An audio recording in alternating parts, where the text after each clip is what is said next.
जय माँ भगवती, जय माँ दुर्गा। आज आप सुनेंगे अश्विन मास महात्म्य की पावन कथा अध्याय 23। कैलाश पर्वत, चारों ओर दिव्य हिम शिखर, मंदाकिनी नदी का मधुर प्रवाह, श्वेत पुष्पों की सुगंध वातावरण को पवित्र बना रही है। भगवान भोलेनाथ ध्यान मगन विराजमान है। माता पार्वती उनके समीप सौम्य मुस्कान के साथ बैठी हैं। उसी समय नारद जी वीणा बजाते हुए कैलाश पर पहुंचते हैं। नारद जी ने हाथ जोड़कर कहा, ओम नमः शिवाय। प्रभु, मैं आपका भक्त नारद आपके चरणों में प्रणाम करता हूँ। अश्विन मास आ गया है। जगत के कोने कोने में भक्तजन माता दुर्गा के नवरात्र का उत्सव मनाते हैं, किंतु मेरे मन में एक प्रश्न उठ रहा है, नवरात्र का वास्तविक महत्व क्या है और माता पार्वती के 9 रूपों की गूढ़ कथा क्या है? कृपया कर मुझे ये रहस्य बताइए। भगवान भोलेनाथ ने मंद मुस्कान के साथ कहा, हे देवऋषि, तुम्हारा प्रश्न बड़ा उत्तम है। अश्विन मास नवरात्रि का पर्व भक्तों को आत्म बल और परम सिद्धि प्रदान करता है।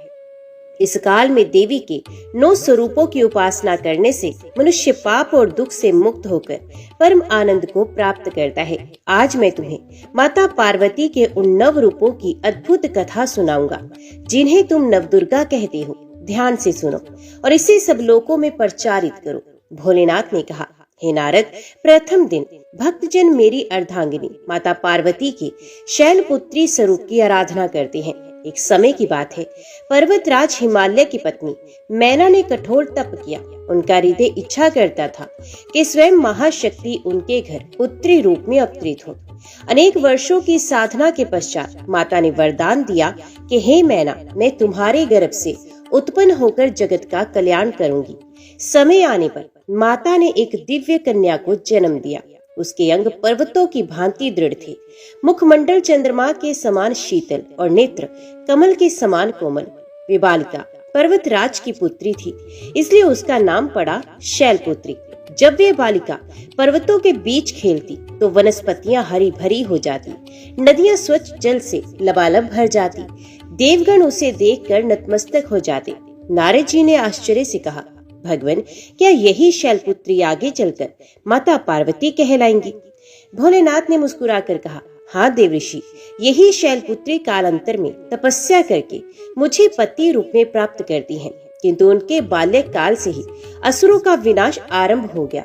उसी समय ताम्र नामक एक असुर ने पृथ्वी पर आतंक फैलाया।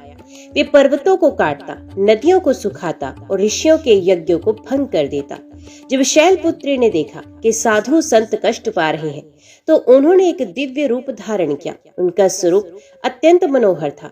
हाथ में त्रिशूल, माथे पर चंद्र और वाहन वृषभ। उन्होंने गर्जना की, हे अधम असुर, मैं पर्वतराज की कन्या शैलपुत्री हूँ। धर्म और साधना का अपमान करने वाले, तेरा अंत निकट है। युद्ध छिड़ गया। असुर ने पर्वतों से विशाल शिलाएं उठाकर फेंकी, किंतु शैलपुत्री के त्रिशूल की एक ही प्रहार से वे धूल में मिल गई। अंततः उन्होंने उस असुर का वध किया और ऋषियों को भय मुक्त किया। युद्ध के बाद माता ने भक्तों से कहा, हे साधकों, मनुष्य का जीवन भी एक पर्वत के समान कठिनाइयों से भरा होता है। जैसे मैंने असुरों का नाश किया, वैसे ही तुम अपने भीतर के अज्ञान और पाप का विनाश करो। नवरात्रि के प्रथम दिन यदि कोई श्रद्धा पूर्वक मेरी पूजा करता है, तो उसे अडिग स्थिरता और मानसिक बल प्राप्त होता है। नारद जी विनम्र स्वर में कहते हैं, प्रभु, अद्भुत कथा है। केवल सुनने से ही मेरा हृदय आनंद और शांति से भर गया। भोलेनाथ ने कहा, देवऋषि, ये तो केवल आरंभ है। अब अगले दिन की देवी ब्रह्मचारिणी की कथा सुनो, जो तप और त्याग की प्रतिमूर्ति है। कैलाश पर्वत पर भगवान भोलेनाथ कथा सुना रहे हैं। नारद जी उनके चरणों के समीप ध्यान पूर्वक बैठे हैं। हिमालय की गुफाओं से मंद मंद ध्वनि गूंज रही है और भोलेनाथ जी कहते हैं कि हे देवऋषि नारद, नवरात्रि के दूसरे दिन भक्त मेरी अर्धांगिनी माता के ब्रह्मचारिणी रूप की पूजा करते हैं। यह रूप त्याग, तप और साधना का प्रतीक है। अब सुनो उनकी कथा। शैलपुत्री के रूप में जन्म लेकर जब देवी युवा हो गई, तब उनका हृदय केवल एक ही लक्ष्य पर स्थिर था, मैं शिव को ही पति रूप में प्राप्त करूंगी। हे नारद, उस समय मैंने भी योगी जीवन धारण कर लिया था। मेरा वेश भस्म से लिपटा, गले में सर्प, मस्तक पर चंद्रमा और गज चरम वस्त्र। साधारण लोग मुझे देखकर भयभीत हो जाते थे। देवताओं ने हिमालय को समझाया कि ऐसी वर वधु का संयोग असंभव है, किंतु कन्या पार्वती का संकल्प अडिग था। भोलेनाथ गंभीर स्वर में बोले, पार्वती ने ब्रह्मचारिणी का व्रत लिया, वे कठोर तप करने लगी। हजारों वर्ष उन्होंने केवल फलाहार किया, फिर अनेक वर्ष तक केवल कंदमूल पर जीवन यापन किया। अंततः वे निर्जल और निराहार रहकर तप करती रही। उनका शरीर तप से कृश हो गया, किंतु उनका मन और तेज दिव्य प्रकाश से दमक रहा था। वे दिन रात शिव नाम का जप करती, ओम नमः शिवाय, ओम नमः शिवाय। ऋषि मुनि उनके पास आकर कहती कि हे कन्या, तुम इतनी कठोर साधना क्यों कर रही हो? ये शरीर दुर्बल हो जाएगा। तब पार्वती मुस्कुराकर उत्तर देती, हे मुनिवर, तपस्या ही मेरा आभूषण है। मैं इस तप से ही अपने आराध्य शिव को प्रसन्न करूंगी। यही मेरी साधना, यही मेरा धर्म है। भोलेनाथ आगे कहते हैं कि हे नारद, जब देवताओं ने देखा कि पार्वती ऐसी ब्रह्मचारिणी होकर कठोर साधना कर रही हैं, तो वे सब चकित रह गए। उनके तप से तीनों लोकों में ऊर्जा फैलने लगी। ऋषि कहते, ऐसा तप तो पूर्व काल में भी दुर्लभ है। माता ने सबको सिखाया कि ब्रह्मचर्य और तप के द्वारा ही आत्म बल प्राप्त होता है। यह रूप मनुष्य को साधना की शक्ति और लक्ष्य की ओर अटल रहने का मार्ग दिखाता है। भोलेनाथ मुस्कुराकर कहती हैं, अंततः मैं स्वयं उनके तप से प्रसन्न हुआ। मैंने उन्हें दर्शन दिया और कहा, हे देवी, तुम्हारा तप अद्वितीय है। तुमने कठोर साधना से ये सिद्ध किया कि श्रद्धा और संयम से असंभव भी संभव हो सकता है। मैं तुम्हें अपनी अर्धांगिनी रूप में स्वीकार करूंगा। यही वे समय था जब पार्वती ब्रह्मचारिणी के नाम से प्रसिद्ध हुई। भोलेनाथ नारद जी को संबोधित करते हुए कहती हैं, हे देव ऋषि, नवरात्रि के दूसरे दिन जो भक्त श्रद्धा से ब्रह्मचारिणी की पूजा करता है, उसे अदम्य धैर्य और अपार तप शक्ति की प्राप्ति होती है। उसके जीवन में कभी विचलन नहीं आता। साधना का मार्ग उसके लिए सहज हो जाता है। इस रूप की साधना से मनुष्य को सत्य की ओर चलने की प्रेरणा मिलती है। वे मोह और आलस्य से मुक्त हो जाता है। नारद जी हर्षित होकर कहते हैं, प्रभु, अद्भुत है माता का ब्रह्मचारिणी स्वरूप। आज समझा कि साधना और तप के बिना परम लक्ष्य की प्राप्ति संभव नहीं। भोलेनाथ गंभीर और सौम्य स्वर में कहते हैं कि हे नारद, यही कारण है कि दूसरे दिन की उपासना विशेष फलदायी है। अब सुनो तीसरे दिन की देवी चंद्रघंटा की कथा, जिनका रूप अद्भुत और वीर रस से भरा है। हे देव ऋषि, नवरात्रि के तीसरे दिन मेरी अर्धांगिनी का चंद्रघंटा रूप पूजित होता है। ये रूप पराक्रम, शौर्य और करुणा का अद्भुत संगम है। सुनो इस रूप की कथा। जब पार्वती ने कठोर तप द्वारा मुझे पति रूप में प्राप्त किया, तब देवताओं ने अत्यंत प्रसन्नता व्यक्त की। विवाह के समय उनके मस्तक पर अर्धचंद्र के आकार की स्वर्णिम घंटा अलंकृत हुई। तभी से वे चंद्र घंटा नाम से विख्यात हुई। उनका रूप अद्भुत था। स्वर्णिम आभा से युक्त शरीर, 10 भुजाएं, प्रत्येक हाथ में दिव्य अस्त्र। उनके गले से निकलने वाली मधुर घंटा ध्वनि संपूर्ण दुष्ट शक्तियों को भयभीत कर देती थी। हे नारद, उस समय महिषासुर नामक दैत्य ने देवताओं को पराजित कर स्वर्ग पर अधिकार कर लिया था। इंद्र, अग्नि, वरुण, यम सभी देवता परास्त हो चुके थे। तीनों लोकों में असुरों का आतंक फैल गया। जब देवताओं ने माता के पास आकर निवेदन किया कि हे जगदम्बे, हमें राक्षसों से मुक्ति दिलाइए, महिषासुर दिन प्रतिदिन अत्याचार बढ़ाता जा रहा है, तब माता ने अपने चंद्र घंटा रूप को धारण किया। उनकी आंखों में अग्नि, मुख पर करुणा और चरणों में अपार तेज था। युद्ध भूमि, असुरों का विशाल दल हाथियों और रथों से सुसज्जित। अचानक आकाश से दिव्य आभा उतरती है। माता चंद्र घंटा अपने सिंह वाहन पर आरूढ़ होकर प्रकट होती हैं। चंद्र घंटा माता की गर्जना होती है और वो कहती हैं कि हे दुष्ट महिषासुर, तूने देवताओं को सताया है, ऋषियों को यज्ञ से रोका है और निर्दोष प्राणियों को कष्ट दिया है। अब तेरा अंत निश्चित है। महिषासुर ने गर्व से उत्तर दिया, हे देवी, मेरी शक्ति अपार है, तुम अकेली मुझे कैसे रोक सकोगी। तभी माता ने अपने गले की घंटा बजाई। उसकी ध्वनि इतनी प्रचंड थी कि असुरों के हृदय कांप उठे। उनके हाथों से शस्त्र छूट गए। युद्ध आरंभ हुआ। माता ने त्रिशूल, तलवार, गदा और धनुष बाण से असुरों का संहार किया। हर बार जब उनकी घंटी बजती तो असुरों का मनोबल टूट जाता। कई दिन तक युद्ध चलता रहा। अंततः महिषासुर का माया महेश रूप भी माता की शक्ति के सामने टिक न सका। सिंह वाहिनी चंद्रघंटा ने उसे परास्त कर देवताओं को पुनः स्वर्ग पर दान किया। युद्ध के बाद माता ने भक्तों को आशीर्वाद दिया, जो मनुष्य नवरात्रि के तीसरे दिन मेरे चंद्रघंटा रूप की पूजा करता है, उसका जीवन साहस, शौर्य और शांति से परिपूर्ण होता है। उसकी घंटा ध्वनि की भांति उसके भीतर भी धर्म की ध्वनि गूंजती रहती है। नारद जी भाव विभोर होकर कहते हैं कि हे प्रभु, कितना अद्भुत और वीरता से भरा रूप है माता चंद्रघंटा का। ऐसा प्रतीत होता है मानो मैं स्वयं उस युद्ध को देख रहा हूँ। भोलेनाथ मंद हंसी के साथ कहते हैं कि देव ऋषि, यही माता की महिमा है। भक्त उन्हें स्मरण करके ही निर्भय हो जाता है। अब तैयार हो जाओ चौथे दिन की देवी कुष्मांडा की कथा सुनने के लिए, जो सृष्टि की आदि शक्ति कहलाती है। हे देव ऋषि नारद, नवरात्रि के चौथे दिन मेरी अर्धांगिनी का कुष्मांडा रूप पूजित होता है। ये रूप सृष्टि की आदि शक्ति का प्रतीक है। अब ध्यान से सुनो इस दिव्य कथा को। जब सृष्टि का आरंभ नहीं हुआ था, तब चारों ओर केवल अंधकार और शून्य ही था। न आकाश था, न पृथ्वी, न सूर्य, न चंद्र, केवल निस्तब्ध शून्यता छाई हुई थी। तभी एक दिव्य प्रकाश प्रकट हुआ। वे प्रकाश मेरी अर्धांगिनी का था, स्वयं आदि शक्ति। उसी समय वे कुष्मांडा नाम से प्रसिद्ध हुई। नारद जी आश्चर्यचकित होकर कहते हैं कि हे प्रभु, माता का यह नाम बड़ा अद्भुत है, इसे कुष्मांडा क्यों कहा गया? भोलेनाथ मंद हंसी के साथ कहते हैं, क्योंकि उन्होंने केवल अपनी मुस्कान से कुष्मांड अर्थात ब्रह्मांड की रचना कर दी। उनके आनंदमय हास्य से सूर्य, चंद्र, ग्रह, नक्षत्र, आकाश, पृथ्वी और सभी लोकों का निर्माण हुआ। हे नारद, जब माता ने मधुर स्मित किया तो उनके तेज से सूर्य के सहस्रों रूप प्रकट हुए। उन्होंने अष्टभुजाधारी स्वरूप धारण किया। उनके 8 हाथों में अमृत कलश, कमंडलू, धनुष बाण, कमल, चक्र और गदा सुशोभित थे। उन्होंने अपने तेज से आकाश और पाताल को प्रकाशित किया। उनके शरीर से ही त्रिदेव ब्रह्मा, विष्णु और मैं प्रकट हुए। उन्होंने ही सब प्राणियों को ऊर्जा दी। जब देवताओं ने देखा कि माता ने शून्य से ये विशाल सृष्टि रच दी है, तो वे सब उनके चरणों में नतमस्तक हुए। उन्होंने प्रार्थना की कि हे जगदम्बे, आप ही सृष्टि की आधार है। आपके बिना ये ब्रह्मांड शून्य हो जाएगा।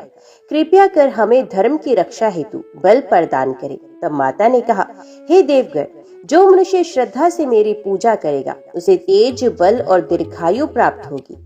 मैं उसे जीवन के अंधकार से प्रकाश की ओर ले जाऊंगी। हे नारद, नवरात्रि के चौथे दिन जब भक्त कुष्मांडा माता की आराधना करता है, तो उसके जीवन में नई ऊर्जा का संचार होता है। जैसे माता ने शून्य से ब्रह्मांड की रचना की, वैसे ही भक्त के जीवन की निराशा मिटाकर उसमें नए अवसर और नई सृष्टि का द्वार खोल देती हैं। ये रूप विशेषित सूर्य मंडल पर नियंत्रण रखने वाला है। भक्त को आरोग्य, प्रकाश और ऐश्वर्य की प्राप्ति होती है। नारद जी भक्ति से पुलकित होकर कहते हैं कि हे प्रभु, ये तो अद्भुत है। केवल माता की एक मुस्कान से संपूर्ण ब्रह्मांड की रचना। ये रूप तो अकथनीय और अनवर्चनीय है। भोलेनाथ गंभीर और सौम्य स्वर में कहते हैं कि हाँ देवऋषि, यही कारण है कि कुष्मांडा रूप को सृष्टि की आदि शक्ति कहा जाता है। अब सुनो 5वें दिन की देवी सकंद माता की कथा, जो करुणा और मातृत्व का अनुपम उदाहरण है। हे देव ऋषि नारद, नवरात्रि के 5वें दिन मेरी अर्धांगिनी का सकंद माता स्वरूप पूजित होता है। ये रूप मातृत्व, करुणा और वीरता का संगम है। अब सुनो उनकी कथा। दैत्य तारकासुर ने एक समय अत्याचार की पराकाष्ठा कर दी थी। उसने देवताओं को पराजित कर स्वर्ग पर अधिकार जमा लिया। उसका वध केवल ऐसे पुत्र से संभव था जो स्वयं शिव के तेज को धारण करे। हे नारद, उसी समय मैंने और पार्वती ने अपने दिव्य तेज को संचित किया। यह तेज अग्नि देव के द्वारा गंगा के जल में प्रवाहित हुआ। उसी तेज से एक दिव्य बालक प्रकट हुआ। वह बालक अद्भुत तेजस्वी था, जिसके 6 मुख और 12 भुजाएं थी। वही आगे चलकर कार्तिकेय या सकंद कहलाए। जब वे बालक माता पार्वती की गोद में आया, तब उनका हृदय करुणा और वात्सल्य से भर गया। उन्होंने उसे अपने हृदय से लगा लिया। बालक के मुखमंडल से तेज चमक रहा था और माता के स्नेह से उसका जीवन धन्य हो गया। तभी से माता पार्वती सकंद माता नाम से प्रसिद्ध हुई। बालक कार्तिकेय जब युवा हुए तो उन्होंने देवताओं की सेना का नेतृत्व किया। सकंद माता ने अपने पुत्र को स्वयं शस्त्र प्रदान किए और कहा, पुत्र, धर्म की रक्षा करो, अधर्म का नाश करो, मैं सदैव तुम्हारे साथ हूँ। कार्तिकेय ने महायुद्ध किया। उनका नेतृत्व देखकर देवताओं का मनोबल बढ़ा। अंततः उन्होंने तारकासुर का वध कर स्वर्ग को पुनः देवताओं को दिलाया। इस विजय में माता सकंद माता का मातृत्व और आशीर्वाद ही कारण बना। हे नारद, सकंद माता का रूप दिव्य है, वे सिंह वाहिनी है। एक हाथ में कमल, दूसरे हाथ में अपने पुत्र सकंद को गोद में लिए हुए। उनके मुख पर शांति और करुणा का प्रकाश है। उनके दर्शन मात्र से भक्त के हृदय में मातृत्व और करुणा की भावना जागृत होती है। जो भक्त नवरात्रि के 5वें दिन सकंद माता की पूजा करता है, उसे संतान सुख, परिवार में शांति और उन्नति प्राप्त होती है। उसका जीवन मातृत्व की छाया से धन्य होता है। सकंद माता की उपासना से भक्त के सभी शत्रु दूर हो जाते हैं और वे धर्म मार्ग पर अडिग रहता है। नारद जी आंखों में भक्ति आंसू भरकर कहते हैं कि हे प्रभु, माता का यह रूप तो हृदय को स्पर्श करने वाला है। उनका वात्सल्य और करुणा अद्वितीय है। भोलेनाथ मंद मुस्कान के साथ कहते हैं कि हाँ देवऋषि, मातृत्व ही सबसे बड़ी शक्ति है। यही कारण है कि सकंद माता की उपासना से भक्त के जीवन में आनंद और शांति आती है। अब सुनो छठे दिन की देवी कात्यायनी की कथा, जो असुरों का संहार करने वाली वीरांगना है। नवरात्रि के छठे दिन मेरी अर्धांगिनी का कात्यायनी रूप पूजित होता है। यह रूप पराक्रम, धर्म रक्षा और असुर संहार का प्रतीक है। सुनो अब उनकी कथा। महिषासुर के वध के बाद भी कई असुर उत्पन्न हुए, जो निरंतर धरती और स्वर्ग को संकट में डालते रहे। उनमें से एक था शक्तिशाली असुर शुंभ और उसका भाई निशुंभ। इन दोनों ने कठोर तप करके ब्रह्मा जी से वरदान प्राप्त किया कि कोई देवता, गंधर्व, यक्ष या दानव उनका वध ना कर सके। वरदान पाकर वे अहंकारी हो गए और देवताओं को परास्त कर दिया। तीनों लोकों में अत्याचार फैल गया। जब ऋषि, मुनि और देवता अत्यंत व्याकुल हो गए तो वे मेरी अर्धांगिनी की शरण में पहुंचे। उन्होंने विनती की कि हे जगदम्बे, केवल आप ही हमें इन असुरों से मुक्ति दिला सकती हैं। तब माता ने ऋषि कात्यायन के आश्रम में अवतार लिया। ऋषि ने वर्षों तक तपस्या की थी कि देवी उनके घर पुत्री रूप में जन्म ले। उनकी तपस्या पूर्ण हुई और माता वहीं प्रकट हुई। इसी कारण वे कात्यायनी नाम से प्रसिद्ध हुई। माता का रूप अत्यंत तेजस्वी था। ये सिंह पर आरूढ़ थी, 4 भुजाओं में कमल, तलवार, त्रिशूल और वर मुद्रा धारण किए हुए। उनके नेत्र अग्नि के समान प्रज्वलित थे और उनके चरणों से करुणा प्रवाहित हो रही थी। जब शुंभ और निशुंभ ने सुना कि देवी प्रकट हुई हैं, तो उन्होंने अपने दूत भेजे। उन्होंने संदेश दिया कि हे देवी, आप अत्यंत सुंदर हैं। हमारे स्वामी शुंभ निशुंभ आपके सौंदर्य पर मोहित हैं। आप उनके पास चलकर उनकी पत्नी बन जाइए। तब माता कात्यायनी ने हंसकर उत्तर दिया, यदि वे मुझे बलपूर्वक पाना चाहते हैं तो पहले मेरे शौर्य को पराजित करें, युद्ध भूमि में आकर मुझे जीते। ये सुनकर असुर क्रोधित हो गए और विशाल सेना लेकर युद्ध भूमि में आ धमके। युद्ध प्रारंभ हुआ। असुरों की सेना असंख्य थी, परंतु देवी का पराक्रम अतुलनीय। उनके त्रिशूल के प्रहार से असुर धराशायी होने लगे। जब महादानव चंड और मुंड ने देवी पर आक्रमण किया तो उन्होंने अपने क्रोध से भयंकर रूप धारण किया। उसी रूप में वे चामुंडा कहलाई और चंड मुंड का वध कर दिया। अंततः देवी ने शुंभ और निशुंभ दोनों का संहार किया। उनकी मृत्यु के साथ ही तीनों लोक पुनः शांत हो गए। हे नारद, जो भक्त नवरात्रि के छठे दिन श्रद्धा से कात्यायनी की पूजा करता है, उसके सभी शत्रु नष्ट हो जाते हैं। उसे साहस, स्वास्थ्य और विजय प्राप्त होती है। कन्याओं के लिए यह व्रत विशेष फलदायी माना गया है। माता का ये रूप धर्म की रक्षा, अन्याय के नाश का प्रतीक है। नारद जी आनंदित होकर कहते हैं कि हे प्रभु, माता का यह कात्यायनी स्वरूप सुनकर रोमांच हो आया। उनकी वीरता और करुणा दोनों अद्भुत हैं। भोलेनाथ संतोष भरे स्वर में कहते हैं, हाँ देवऋषि, यही माता की महिमा है। अब सुनो 7वें दिन की देवी काल रात्रि की कथा, जो सबसे भयंकर और साथ ही कल्याणकारी भी है। हे देवऋषि, नवरात्रि के 7वें दिन मेरी अर्धांगिनी का काल रात्रि स्वरूप पूजित होता है। ये रूप भयंकर प्रतीत होता है, किंतु वास्तव में ये भक्तों के लिए कल्याणकारी और शुभ फल प्रदान करने वाला है। सुनो अब इनकी कथा। शुंभ निशुंभ के वध के बाद उनका सेनापति रक्तबीज युद्ध भूमि में आया। उसे ब्रह्मा जी से वरदान मिला था कि उसके रक्त की प्रत्येक बूंद से एक नया असुर उत्पन्न हो जाएगा। इस कारण जब भी देवता या देवी उसके देह को घायल करते, उसके रक्त की बूंदें भूमि पर गिरते ही असंख्य असुर प्रकट हो जाते, उसकी शक्ति बढ़ती ही जाती थी। देवताओं ने देखा कि रक्त बीज को कोई परास्त नहीं कर पा रहा। हर प्रहार के साथ उसकी सेना बढ़ती जा रही है। वे घबराकर माता की शरण में आए और प्रार्थना की, हे जगदम्बे, हमें इस संकट से मुक्ति दिलाइए, केवल आप ही हमें बचा सकती हैं। तो माता ने अपना भयंकर रूप धारण किया। उनके इस स्वरूप को काल रात्रि कहा गया।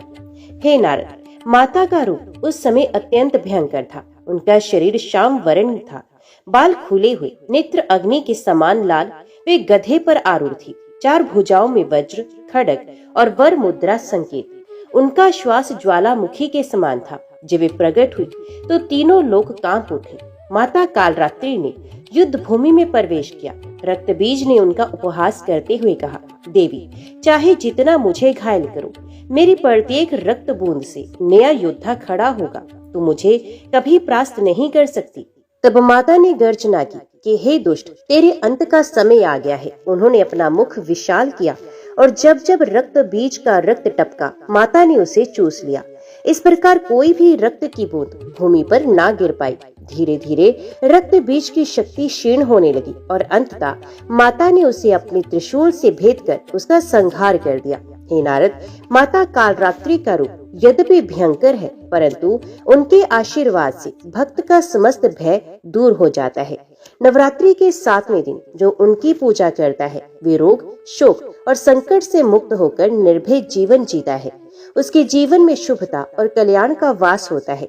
नारद जी कंपित स्वर में आंखें बंद कर कहते हैं, प्रभु, माता का ये भयानक स्वरूप सुनकर रोमांच हो रहा है, परंतु साथ ही ये भी अनुभव हो रहा है इस रूप में भी ये भक्तों के लिए कल्याणकारी ही है। भोलेनाथ गंभीर और शांत स्वर में कहते हैं, हाँ देव ऋषि, माता कालरात्रि का स्वरूप हमें ये सिखाता है कि कभी कभी भयंकरता के पीछे भी कल्याण छिपा होता है। अब सुनो 8वें दिन की देवी महागौरी की कथा, जिनका रूप सौम्य, श्वेत और अत्यंत शांतिदायक है।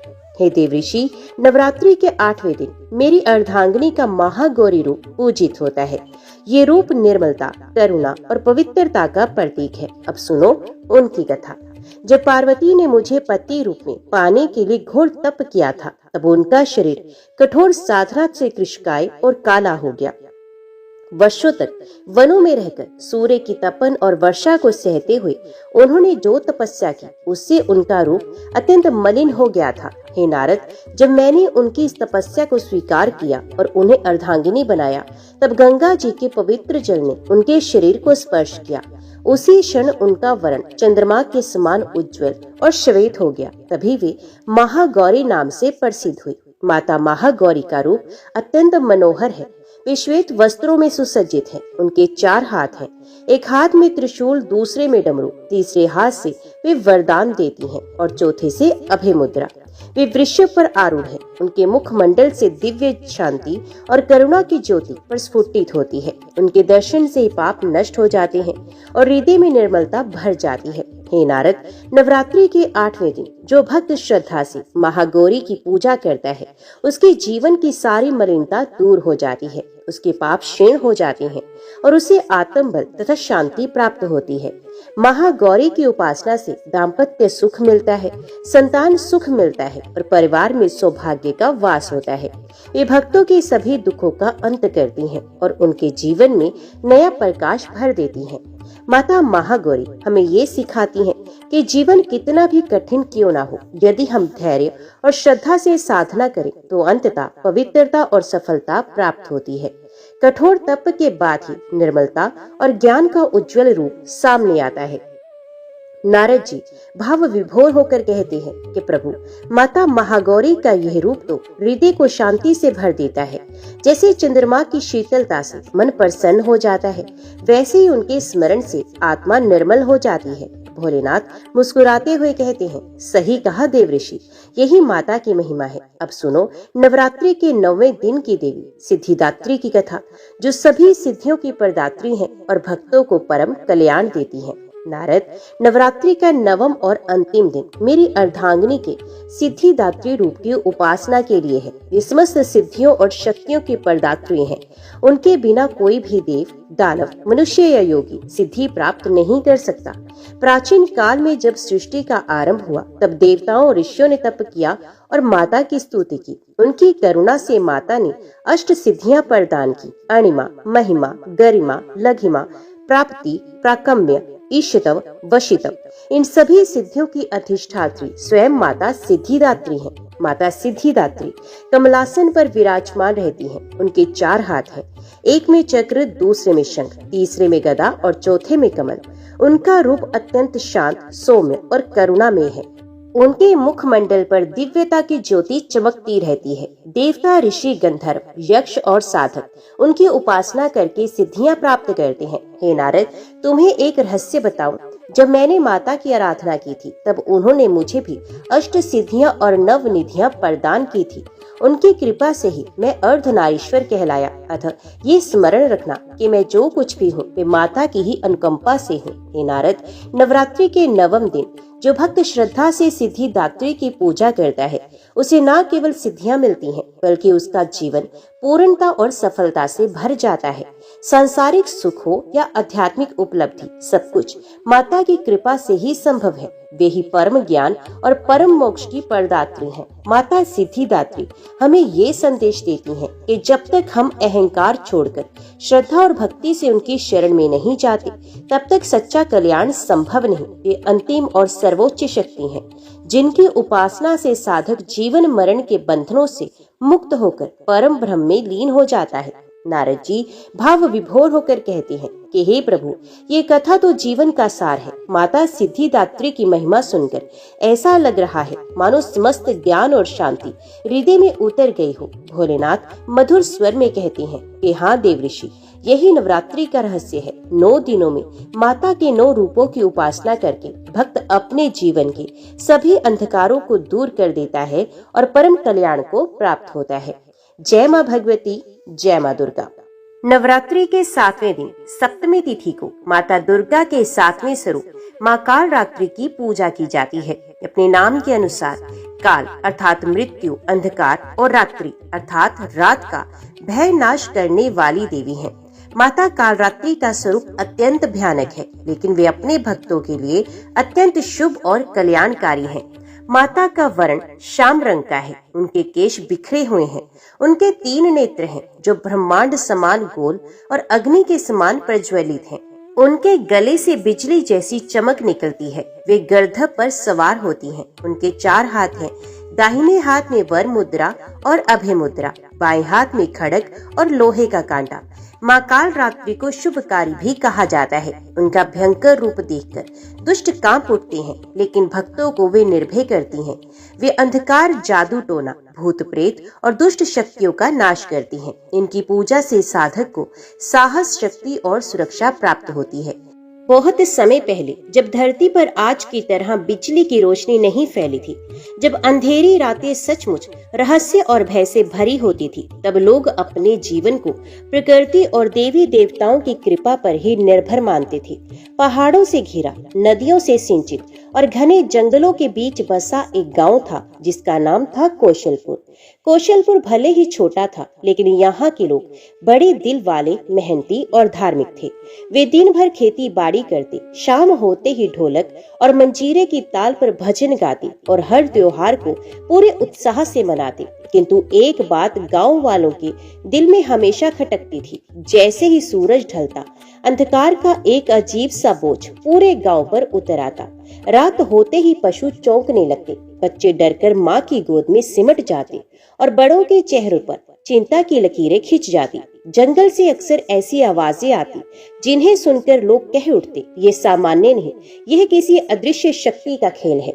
कौशलपुर के बुजुर्ग कहते थे कि यह क्षेत्र कभी एक महान साध्वी की तपोभूमि रहा है, जिन्होंने कठोर तप कर माता दुर्गा का आवाहन किया था। कहा जाता है कि जब उनके सामने घोर अंधकार का संकट आया, तो माता ने काल रात्रि रूप में प्रकट होकर सब बाधाओं का नाश किया।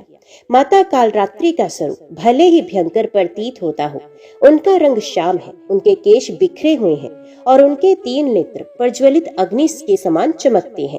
लेकिन वे अपने भक्तों के लिए करुणामयी माता है। वे ही भय का नाश करती हैं और वे ही अज्ञान का अंधकार मिटाती हैं। गांव में ये विश्वास पीढ़ी दर पीढ़ी चलता रहा कि जब भी संकट गहराए, जब भी अंधकार अपने चरम पर हो, तो केवल माता कालरात्रि ही रक्षा कर सकती हैं। कौशलपुर में करीब 100 परिवार रहते थे। सबके घर मिट्टी और खपरेल के बने थे। दिन भर लोग खेतों में हल चलाते, महिलाएं कुएं से पानी लाती, बच्चे तालाब में खेलते और शाम होते ही सब मिलकर चबूतरे पर एकत्रित हो जाते। गांव का केंद्र बिंदु था एक छोटा सा मंदिर। उसमें देवी की मूर्ति स्थापित थी, जिसे गांव के लोग माँ जगदम्बा कहते थे। मंदिर में दीपक जलता रहता और घंटियों की ध्वनि वातावरण को पवित्र कर लेती। लेकिन जैसे ही रात गहराती, मंदिर की घंटियां भी मानो थम जाती और गांव पर एक अजीब सा सन्नाटा छा जाता। गांव के लोग अक्सर कहते कि दिन में यह गांव स्वर्ग लगता है, लेकिन रात को लगता है जैसे किसी अंधकार में शक्ति का राज हो। एक वर्ष गांव में अजीब घटनाएं घटने लगी। पहले तो खेतों में खड़ी फसलें अचानक झुलसने लगी। फिर गांव के कुएं का पानी कड़वा हो गया। बच्चे बिना कारण बीमार पड़ने लगे। गांव के लोग घबराए। उन्होंने सोचा शायद ये किसी रोग का असर है। लेकिन जब वैद्य और मंत्र उच्चारण से भी कोई सुधार ना हुआ, तो लोग आपस में कहने लगे, यह किसी दुष्ट शक्ति का काम है, हमें देवी की शरण में जाना होगा। बुजुर्गों ने कहा, याद रखो, जब भय और अंधकार बढ़ता है, तब माता का कालरात्रि रूप ही रक्षा करता है। वही अंधकार से जन्म लेती हैं और अंधकार का नाश करती हैं। गांव वालों ने निश्चय किया कि वे सब मिलकर एक जागरण करेंगे। ढोलक, मंजीरे, घड़ियाल और शंख बजेंगे, भजन गाए जाएंगे और माता का आवाहन किया जाएगा। सभी ने उपवास रखा और 7 दिन तक भक्ति की तैयारी की। जिस रात सप्तमी आई, जो माता कालरात्रि को समर्पित है, उसी रात गांव के लोग खुले आकाश के नीचे एकत्रित हुए। दीपक जलाए गए, नारियल चढ़ाए गए और सबने एक स्वर में पुकारा, जय माँ कालरात्रि, अंधकार का नाश करो, भय का अंत करो। जैसे ही ये स्वर वातावरण में गूंजा, अचानक आकाश में बादल घिर आए, हवा तेज चलने लगी और तभी गांव के सबसे श्रद्धालु व्यक्ति राम नारायण को एक अद्भुत दृश्य दिखाई दिया। उन्हें लगा मानो आकाश से एक प्रचंड आभा उतर रही हो। चारों ओर घुप अंधकार था, लेकिन उस अंधकार से भी गहरी एक शक्ति प्रकट हो रही थी। ये कोई साधारण शक्ति नहीं थी, ये स्वयं माता कालरात्रि का विराट रूप था। कौशलपुर गांव की कठिनाइयां धीरे धीरे विकराल रूप लेने लगी। पहले जो घटनाएं केवल संयोग लगती थी, अब वे किसी दुष्ट शक्ति के व्यवस्थित आक्रमण जैसी प्रतीत होने लगी। फसलों का नष्ट होना अब आम हो गया था। किसान दिन रात मेहनत करके खेतों में बीज बोते, परंतु जैसे ही पौधे अंकुरित होते, रातों रात कोई अदृश्य ताकत उन पर कहर बरपाती।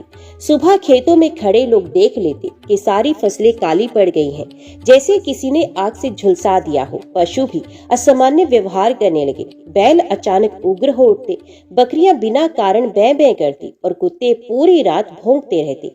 और सबसे अजीब बात ये थी कि ये सब केवल रात के समय होता, दिन में सब कुछ सामान्य लगता। गांव में बीमारियां भी फैलने लगी। पहले बच्चे, फिर जवान और फिर बूढ़े बुखार से तपने लगे। वैद्य ने जड़ी बूटियों और औषधियों से इलाज किया, लेकिन कोई असर नहीं हुआ। धीरे धीरे लोगों के मन में ये धारणा बैठ गई कि यह सब किसी अदृश्य दुष्ट शक्ति का खेल है। हर कोई डर में जीने लगा। इन्हीं परिस्थितियों में गांव में एक व्यक्ति था, राम नारायण। राम नारायण कोई धनी या पढ़ा लिखा व्यक्ति नहीं था। वे साधारण किसान था, परंतु उसका हृदय अत्यंत निर्मल और भक्ति से परिपूर्ण था। उसके दिन का आरंभ सूर्योदय से पहले होता।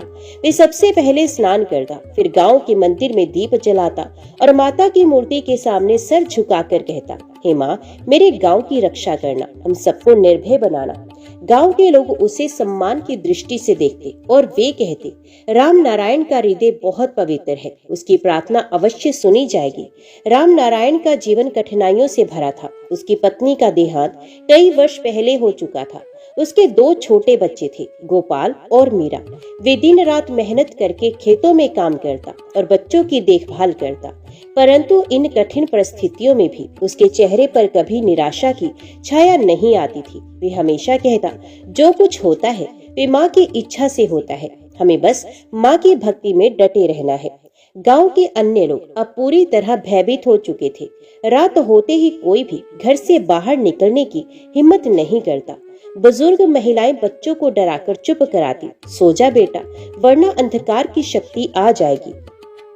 लोगों ने जंगल की ओर जाना लगभग बंद कर दिया। तालाब में पानी भरने तक के लिए वे दिन का इंतजार करते। यहाँ तक के लोग मंदिर जाने से भी घबराने लगे, क्योंकि कहते जैसे ही रात गहराती है मंदिर की घंटियां अपने आप बजने लगती हैं। गांव का वातावरण निरंतर डर और निराशा से भर गया। लेकिन इस सबके बीच राम नारायण अलग था। उसने कहा, डर से भागकर समाधान नहीं मिलेगा, हमें माँ काल रात्रि की शरण में जाना होगा। जब अंधकार का बोझ बढ़ता है तभी माँ अपने भयंकर स्वरूप में प्रकट होकर रक्षण करती है। गांव के लोग पहले झिझकते रहे, कुछ ने कहा, राम नारायण ये बहुत बड़ा संकट है, हमें डर है कि देवी को प्रसन्न करना बहुत आसान नहीं होगा, उनका रूप भयंकर है। राम नारायण ने शांत स्वर में उत्तर दिया, हाँ, माता का रूप भयंकर है, लेकिन वे भयंकरता केवल दुष्टों के लिए है, भक्तों के लिए तो वे करुणामयी माँ है। वे हमें भय से मुक्ति करने वाली हैं। धीरे धीरे लोग राम नारायण के शब्दों से प्रभावित हुए। उन्होंने महसूस किया कि अगर कोई है जो गांव को इस संकट से बाहर निकाल सकता है तो वह राम नारायण की भक्ति ही है।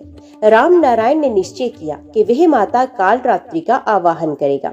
उसने 7 दिनों का व्रत रखा, दिन भर केवल फलाहार करता और रात को मंदिर में बैठकर जप करता। गांव के बच्चे और औरतें उसकी ओर आशा से देखने लगे और वे सोचते, अगर राम नारायण की भक्ति सच्ची है तो माँ अवश्य प्रकट होंगी। गांव के लोग भी धीरे धीरे उससे जुड़ने लगे। हर शाम लोग मंदिर के सामने दीप जलाते, भजन गाते और माता को पुकारते। 7वें दिन एक अजीब घटना हुई। रात के समय जब सब लोग मंदिर में भजन गा रहे थे, अचानक आकाश में बिजली कौंधी और एक प्रचंड गर्जना सुनाई दी। गांव वाले भयभीत होकर इधर उधर भागने लगे, लेकिन राम नारायण ने दोनों हाथ उठाकर पुकारा, हे माँ काल रात्रि, यदि आप सचमुच हमारे दुखों का नाश कर सकती हैं तो प्रकट होइए, हमें अंधकार से मुक्ति दिलाइए। इतना कहते ही मंदिर की दीवारें मानो कांपने लगी। दीपक की लो और तेज हो गई और सबको लगा जैसे मंदिर की मूर्ति से प्रकाश निकल रहा हो। मंदिर के आंगन में सैकड़ों दीपक जल रहे थे। भजन की धुन गूंज रही थी, जय अम्बे गौरी, जय श्यामा गौरी। अचानक आकाश में गर्जन हुआ, मानो बादलों का महासागर फट रहा हो। हवा इतनी तेज चली कि दीपक की लो कांप उठी, पर बुझी नहीं, बल्कि उन लपटों का प्रकाश और बढ़ने लगा। गांव वाले भयभीत होकर एक दूसरे से लिपट गए, लेकिन राम नारायण दृढ़ खड़ा रहा। उसकी आंखें मूर्ति पर टिकी थी और होठों पर वही मंत्र था, जय माँ काल रात्रि। तभी मंदिर के भीतर से एक अद्भुत कंपन फैल गया। धरती हिलने लगी, पेड़ों की शाखाएं झूमने लगी, तालाब का पानी मानो उफान पर आने लगा। गांव वालों ने देखा कि मूर्ति की आंखें लाल हो उठी, जैसे 2 अग्निपुंज चमक रहे हों। क्षण भर में मूर्ति से एक आभा निकली और आकाश में फैल गई। धीरे धीरे उस आभा ने एक विराट रूप धारण किया। उनका शरीर श्यामवर्णी था, गगन जितना विशाल, केश खुले और बिखरे हुए थे, मानो रात्रि का अंधकार स्वयं लहराता हो। 3 नेत्र अग्नि समान प्रज्वलित थे। गले में बिजली जैसी चमकती माला थी। एक हाथ में खड़ग, दूसरे में लोहे का कांटा, तीसरे में वर मुद्रा और चौथे में अभय मुद्रा। उनके स्वरूप को देखकर गांव वाले कांप उठे। कुछ तो डर के मारे जमीन पर गिर पड़े, लेकिन राम नारायण निडर खड़ा रहा। उसके होठों से निकला, जय माँ काल रात्रि, स्वागत है आपका। माता की गगन भेदी आवाज गूंजी, हे मेरे बालक, तुमने निर्भय होकर मुझे पुकारा। ये तुम्हारी भक्ति ही है जिसने मुझे बाध्य किया है कि मैं इस भूमि पर प्रकट हूँ। भय मत करो, मैं तुम्हारी रक्षा करने आई हूँ। राम नारायण ने हाथ जोड़कर विनती की, माँ, हमारे गांव पर अंधकार का संकट छा गया है। फसलें नष्ट हो रही हैं, पशु पक्षी विचलित हैं, लोग बीमार पड़ रहे हैं। हमें कुछ समझ नहीं आता कि ये विपत्ति क्यों आई है। केवल आप ही इसका अंत कर सकती हैं। माता ने गंभीर स्वर में कहा, ये भूमि कभी पवित्र थी, परंतु समय के साथ लोगों ने पाप करना शुरू किया। लोभ, झूठ और छल बढ़ गया, इसलिए अंधकार की शक्तियों ने यहाँ अपना डेरा जमा लिया। लेकिन भय मत करो, मैं अंधकार से जन्मी हूँ और अंधकार का ही विनाश करती हूँ। गांव वाले जो पहले माता के स्वरूप से भयभीत थे, अब धीरे धीरे उनके शब्दों में करुणा महसूस करने लगे। उन्होंने देखा कि माता की आंखों में दया झलक रही है। उनका भयंकर रूप केवल दुष्टों के लिए था, भक्तों के लिए नहीं। लोगों ने जमीन पर सर झुका दिया और पुकारा, हे माँ, हमें भय मुक्त करो, हमसे बहुत बड़ी भूल हुई, हमें धर्म का मार्ग दिखाइए। माता कालरात्रि ने कहा, स्मरण रखो, भय केवल अज्ञान से जन्म लेता है। जब तुम सत्य और धर्म का पालन करते हो तब अंधकार तुम्हें छू भी नहीं सकता। मैं तुम्हें आशीष देती हूँ कि यदि तुम सच्चाई और भक्ति में अडिग रहोगे तो कोई दुष्ट शक्ति तुम्हें डरा नहीं पाएगी। परंतु ध्यान रहे, ये संकट अभी समाप्त नहीं हुआ। अंधकार की जड़ गहरी है, इसके लिए एक संग्राम होगा, तुम्हें साहस रखना होगा। राम नारायण ने प्रणाम करते हुए कहा, माँ, मैं और मेरा गांव आपके आदेश पर अडिग रहेंगे, हमें बस आपकी छत्र छाया चाहिए। माता ने अपने हाथ को आशीर्वाद की मुद्रा में उठाया। उसी क्षण मंदिर का वातावरण दिव्य प्रकाश से भर गया। दीपक की लो आकाश तक उड़ती प्रतीत हुई। माता के आशीर्वाद के साथ ही गांव में तुरंत परिवर्तन दिखने लगा। कुएं का पानी जो कड़वा हो गया था अब मीठा और शुद्ध हो गया। बीमार बच्चे अचानक स्वस्थ होकर खेलने लगे। पशु शांत हो गए और उनके चेहरे पर सहजता लौट आई। खेतों में जली हुई फसलें हरी होने लगी। गांव वाले विस्मित रह गए। उन्हें समझ आ गया कि अब उनका उद्धार निश्चित है। माता कालरात्रि के प्रकट होने और उनके आशीर्वाद से गांव में थोड़ी शांति लौटी थी। लोग फिर से काम पर जाने लगे थे। बच्चों की हंसी खुशी लौट आई थी और खेतों में हरियाली दिखने लगी थी। लेकिन अंधकार की जड़ें इतनी आसानी से उखड़ने वाली नहीं थी। जंगल के भीतर जहां लोग जाने से डरते थे, वहां एक प्राचीन गुफा थी। उस गुफा में वर्षों से एक दुष्ट शक्ति वास कर रही थी। उस शक्ति का नाम था अंधकरासुर। विराट का पुत्र कहलाता था। उसके बारे में मान्यता थी कि जैसे कोई भूमि धर्म से दूर होती है, उसका वर्चस्व बढ़ जाता है। गुफा के भीतर अंधकरासुर ने अपनी दानवीय सभा बुलाई। उसके अनुचरों में भयानक राक्षस, निशाचर और आत्माएं थी। वे सब चिल्ला रहे थे, स्वामी, ये गांव हमारे अधीन होना चाहिए। लोगों ने हमें भोग और बलि चढ़ाई, इसलिए हम मजबूत हुए। लेकिन अब एक शक्ति ने हस्तक्षेप किया है। अंधकरासुर ने लाल आंखें फैलाकर कहा, मुझे सब पता है। वे शक्ति कोई और नहीं, स्वयं कालरात्रि है। वे भयंकर देवी जो अंधकार से जन्मी है और अंधकार का ही नाश करती हैं। लेकिन याद रखो, ये भूमि अब हमारी है। मैं यहाँ अपने साम्राज्य की नींव डाल चुका हूँ। किसी देवी को इसे हमसे छीनने नहीं दूंगा। राक्षसों ने एक स्वर में कहा, जय अंधकार, जय अंधकरासुर। उस रात गांव के ऊपर अजीब सा धुआं छा गया। चांद बादलों में छिप गया। हवा में एक अजीब सी गंध फैल गई। लोगों को लगा कि फिर से विपत्ति आने वाली है। राम नारायण ने सबको मंदिर में इकट्ठा किया और कहा, डरने की आवश्यकता नहीं। माँ ने हमें पहले ही चेतावनी दी थी कि अंधकार की जड़ गहरी है। हमें उनके नाम का जप करना है और निर्भय रहना है। गांव वाले एक स्वर में मंत्र बोलने लगे, ओम देवी कालरात्रि नमः। लेकिन उसी समय जंगल से भयानक शोर सुनाई दिया, जैसे सैकड़ों जानवर एक साथ गरज रहे हों। गांव की सीमा पर काली आकृतियां नजर आने लगी। राक्षसों ने गांव पर हमला बोल दिया। कोई विशालकाय था जिसके हाथों में लोहे की गदा थी। कोई पंख फैलाकर उड़ रहा था और आग बरसा रहा था। कोई इतना भयानक था कि उसकी छाया देखते ही लोग बेहोश हो रहे थे। गांव के लोग भय से कांपने लगे। महिलाएं बच्चों को सीने से चिपकाकर बैठ गई। पुरुषों ने डंडे और औजार उठाए, लेकिन राक्षसों की शक्ति के आगे वे बहुत छोटे पड़ गए। राम नारायण ने मंदिर की सीढ़ियों पर खड़े होकर पुकारा, माँ कालरात्रि, हमें बचाइए। आकाश फिर से गरजने लगा। बिजली कौंधी और मंदिर की मूर्ति से फिर वही आभा निकलने लगी। माता कालरात्रि प्रकट हुई। उनके नेत्र अग्नि समान चमक रहे थे। उनके हाथों से बिजली की लपटें निकल रही थी। उनका स्वर गगन भेदी था। हे दुष्टों, तुम्हारा अंत निश्चित है। ये भूमि धर्म की है। तुमने निर्दोषों को सताया है, अब काल का न्याय होगा। उनके ये कहते ही वातावरण कांप उठा। माता ने अपने खड़ग को आकाश में उठाया। जैसे उन्होंने प्रहार किया, राक्षसों की भीड़ बिखरने लगी। जो आग बरसा रहा था वे स्वयं अग्नि में भस्म हो गया। जो गदा उठाए खड़ा था उसका हाथ टूटकर गिर पड़ा।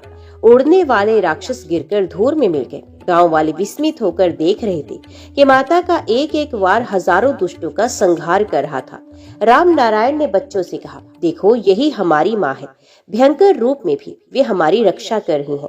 राक्षसों की हार देखकर अंधकरासुर स्वयं प्रकट हुआ। उसका शरीर पर्वत जैसा विशाल था। उसकी आंखें अंगारों जैसी दहक रही थी। उसने गर्जना की, कालरात्रि, तुम चाहे कितने भी दुष्टों का नाश कर लो, मेरा वर्चस्व नहीं मिटा सकती। मैं अंधकार का पुत्र हूँ। जब तक अज्ञान और भय रहेगा तब तक मेरा अस्तित्व रहेगा। माता ने शांत किंतु प्रचंड स्वर में कहा, हाँ, अज्ञान और भय से ही तुम जीवित हो, लेकिन जहाँ भक्ति और सत्य होगा वहाँ तुम्हारा कोई स्थान नहीं। आज इस गांव से तुम्हारा अंत निश्चित है। अंधकरासुर और माता कालरात्रि का युद्ध प्रारंभ हुआ। माता का खड्ग बिजली की तरह चमकता, अंधकरासुर की गदा पर्वत जैसी भारी थी। दोनों के टकराने से पृथ्वी कांपने लगी। गांव के लोग मंदिर के आंगन में बैठकर माता का नाम जपते रहे। हर जय मां कालरात्रि की ध्वनि से माता की शक्ति और बढ़ जाती। युद्ध इतना भयानक था कि आसमान में दिन जैसा प्रकाश फैल गया।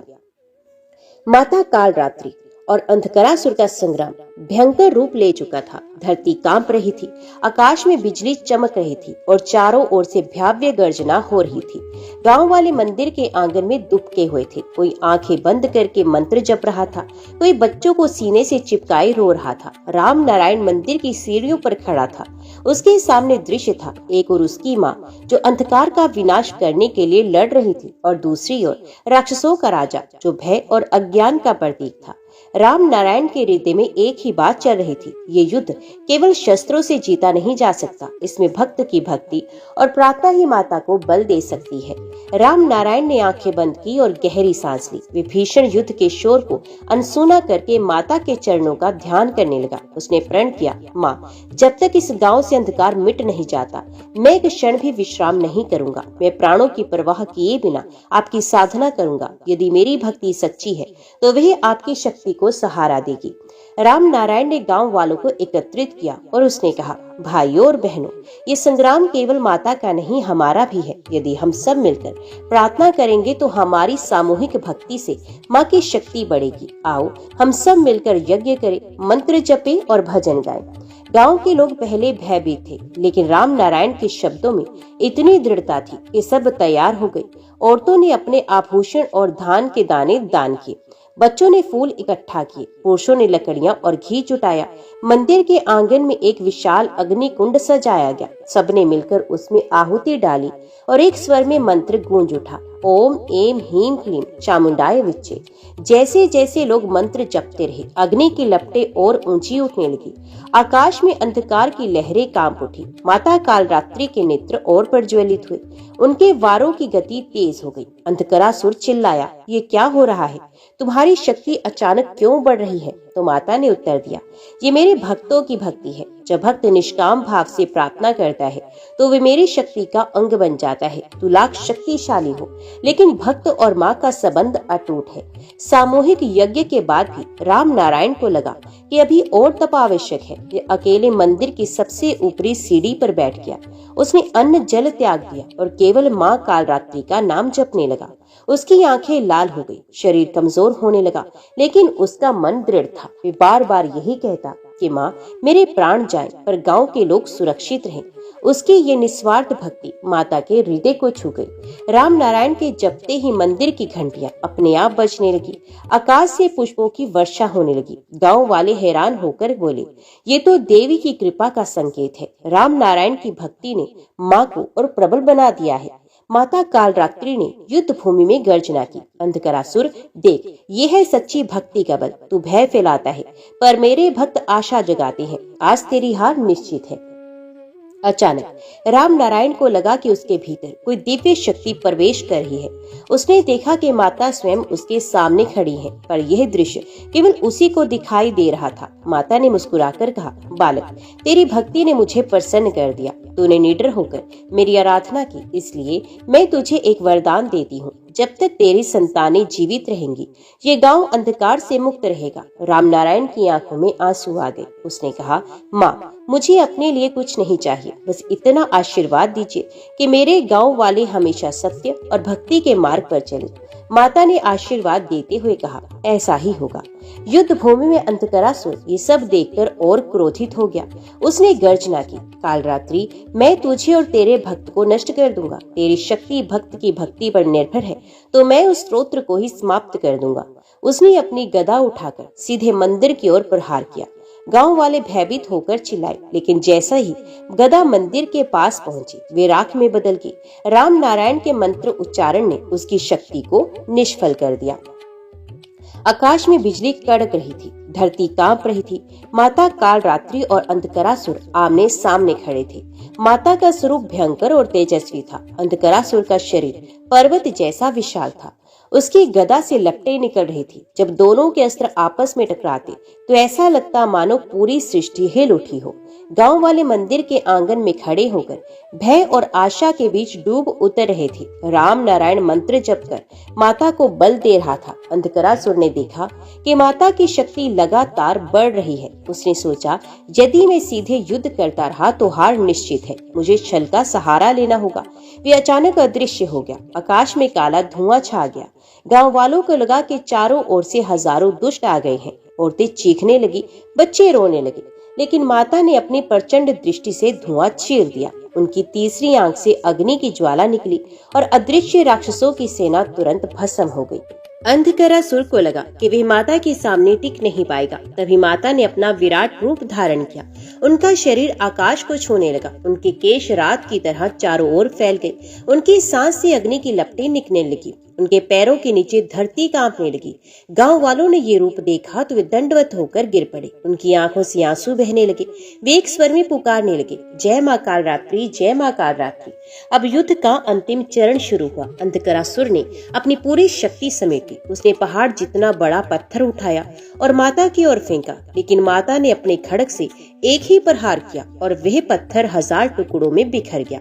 फिर अंधकरासुर ने अपनी गदा घुमाई और गर्जना की, मैं अंधकार का पुत्र हूँ, मुझे कोई नहीं मिटा सकता। माता ने शांत किंतु प्रचंड स्वर में उत्तर दिया, अंधकार तभी तक है जब तक प्रकाश नहीं होता, और मैं वही प्रकाश हूँ जो अज्ञान और भय को मिटा देता है। आज तेरा अंत निश्चित है। युद्ध अपने चरम पर था। राम नारायण ने महसूस किया कि माता को अंतिम बल देने के लिए उसे अपनी आत्मा को भी अर्पित करना होगा। उसने अग्निकुंड के सामने खड़े होकर प्रार्थना की, माँ, यदि मेरी भक्ति में जरा भी सच्चाई है तो उसे अपने अस्त्र में शक्ति बना लीजिए। मेरे प्राण भी आपके चरणों में अर्पित हैं। उसकी ये निस्वार्थ प्रार्थना सुनते ही माता का तेज और बढ़ गया। उनका खड्ग बिजली से ही अधिक प्रचंड हो गया। माता ने प्रचंड गर्जना की और खड्ग को आकाश में उठाया। एक ही वार में उन्होंने अंधकरासुर का वध कर दिया। उसके गिरते ही धरती हिल उठी। आकाश से धूल और धुआं छा गया, लेकिन धीरे धीरे वातावरण शुद्ध होने लगा। हवा में सुगंध फैल गई। आकाश में सितारे और चांद चमकने लगे। गांव वालों ने देखा कि सदियों का अंधकार एक ही क्षण में समाप्त हो गया। जैसे ही अंधकरासुर धरती पर गिरा, आकाश में अद्भुत प्रकाश फैल गया।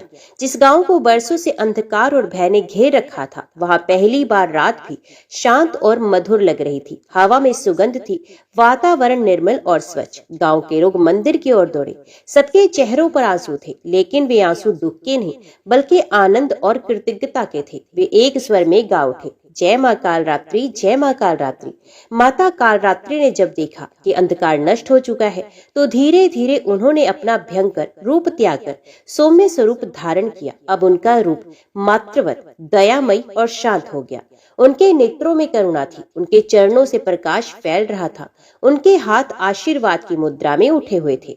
गांव वाले उनके चरणों में गिर पड़े। औरतें अपने बच्चों को लेकर माता के चरणों में आई और बोली, माँ, आपने हमारे प्राण बचाए, हमारी संतानों को सुरक्षित किया, हम आजीवन आपके ऋणी रहेंगे। राम नारायण, जो इस पूरी कथा का केंद्र था, माता के सामने खड़ा था। उसकी आंखों में आंसू थे। शरीर तपस्या से दुर्बल हो गया था, लेकिन उसका हृदय संतोष से भरा हुआ था। उसने हाथ जोड़ते हुए कहा, माँ, ये आपकी कृपा थी कि आपने मेरी नगरी को अंधकार से मुक्त कर दिया। मैं तो केवल एक साधन था। माता ने मुस्कुराकर कहा, नहीं पुत्र, तू केवल साधन नहीं था, बल्कि तू ही वे दीपक था जिसने अंधकार में भी प्रकाश जलाए रखा। तेरी निस्वार्थ भक्ति ने मुझे शक्ति दी। ऐसे भक्तों के कारण ही मैं जगत में अवतरित होती हूँ। माता ने आगे कहा, आज से यह गांव कभी अंधकार से ग्रस्त नहीं होगा। जो भी यहाँ आकर सच्चे मन से मेरी पूजा करेगा, उसके भय और संकट दूर होंगे। राम नारायण, तेरे वंशज सदैव धर्म और भक्ति के मार्ग पर चलेंगे। गांव वालों ने तालियां बजाई, शंख बजाए और आकाश में जय मां कालरात्रि की गूंज फैल गई। उस दिन से गांव में एक नई परंपरा शुरू हुई। हर वर्ष नवरात्रि की सप्तमी तिथि को लोग मंदिर में एकत्रित होकर माता कालरात्रि की पूजा करते। बड़े बुजुर्ग बच्चों को ये कथा सुनाते, औरतें गीत गाती, माता के भयंकर रूप और उनकी करुणा का वर्णन करती। पुरुष रात्रि जागरण करते और भक्ति भजन से वातावरण भर देते। धीरे धीरे ये कथा आसपास के गांव में भी फैल गई। लोग कहने लगे, जहां कालरात्रि का स्मरण होगा वहां अंधकार कभी टिक नहीं पाएगा। इस लोक कथा का संदेश सीधा और गहरा है। अंधकार चाहे कितना भी प्रबल क्यों ना हो, सच्ची भक्ति और सत्य का प्रकाश उसे मिटा ही देता है। देवी कालरात्रि का भयंकर रूप हमें ये याद दिलाता है कि कभी कभी विनाश ही सृजन का मार्ग बनता है। और सबसे महत्वपूर्ण, भक्त और माँ का संबंध अटूट होता है। जब भक्त निस्वार्थ होकर प्रार्थना करता है तो देवता स्वयं उसकी रक्षा के लिए प्रकट होते हैं। जय माँ भगवती, जय माँ दुर्गा।